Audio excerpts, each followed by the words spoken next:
ప్రార్థన, హృదయ సంభాషణ. ప్రార్థన అంటే దేవునితో మన హృదయాన్ని పంచుకోవడం. ఇది మన ఆత్మకు ఆహారం, విశ్వాసానికి ఊపిరి. ప్రార్థన మనకు అనేక విధాలుగా సహాయపడుతుంది. బంధాన్ని బలపరుస్తుంది, దేవునితో మన సంబంధాన్ని పెంపొందిస్తుంది, శాంతిని ఇస్తుంది, జీవిత ఒత్తిళ్ల నుండి ఉపశమనం, మనసుకు ప్రశాంతత లభిస్తుంది, కృతజ్ఞతను వ్యక్తపరుస్తుంది, దేవుడు మనకిచ్చిన ఆశీర్వాదాలకు ధన్యవాదాలు చెప్పడానికి అవకాశం, మార్గదర్శకత్వం పొందేందుకు, ముఖ్యమైన నిర్ణయాలలో దేవుని సహాయం కోరవచ్చు, శక్తిని పొందేందుకు, ఆధ్యాత్మికంగా బలపడటానికి తోడ్పడుతుంది.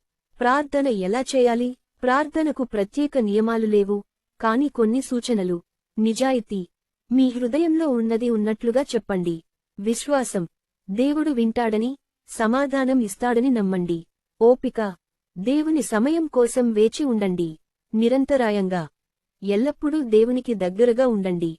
వినడం, దేవుడు మీతో ఎలా మాట్లాడుతున్నాడో గమనించండి. ప్రార్థన రకాలు. ప్రార్థనలో స్తుతి, కృతజ్ఞత, పాప ఒప్పుకోలు, విజ్ఞాపన, మన అవసరాలు, మరియు మధ్యవర్తిత్వం, ఇతరుల కోసం వంటివి ఉంటాయి. ముగింపు. ప్రార్థన మన జీవితంలో చాలా ముఖ్యం. ఇది దేవునితో మన సంబంధాన్ని బలపరుస్తుంది, శాంతిని, మార్గదర్శకత్వాన్ని, ఆధ్యాత్మిక బలాన్ని ఇస్తుంది. ప్రార్థన అనేది మన హృదయానికి, సృష్టికర్తకు మధ్య ఉన్న పవిత్రమైన సంభాషణ. ఆమేన్.